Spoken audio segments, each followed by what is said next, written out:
पहा वैवारीचं सोडवायचं आहे आपल्याला गणित आणि तेही पहा आता 3 व्यक्ती असताना कसं सोडवायचं पहा।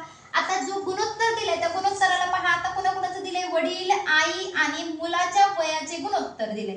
आता 22 हे गुणोत्तर दिलेलं आहे आणि 10 वर्षांनी काय सांगितले 10 वर्षांनी त्यांचं गुणोत्तर एवढं दिलेलं आहे आपल्याला आणि आता सांगितले की तर आईचे सध्याचे वय काढा असं आपल्याला प्रश्न दिलेले। तर पहा आपल्याला जे गुणोत्तर दिले ते कधीच आहे सध्याचं आहे म्हणजे आत्ताचं आहे पहिले वाला।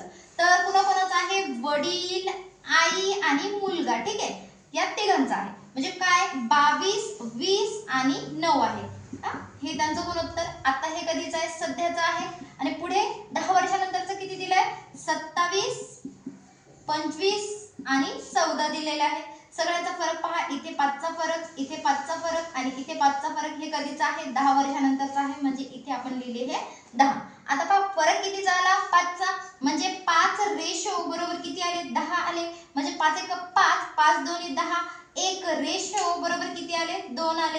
तर आता आपल्याला कुणाचं वय काढायला सांगितलंय तर आईचे सध्याचे वय सध्याचं रेशो कुठे आहे पहा आईचं इथं म्हणजे काय 20 म्हणजे काय करणार 20 गुणिले हे 2 20 दुनी किती आले 40 म्हणजे आईचे सध्याचे किती वय असणार आहे तर 40 वर्ष 40 वर्ष कुठे दिसते ऑप्शन नंबर 3 हे आपलं उत्तर।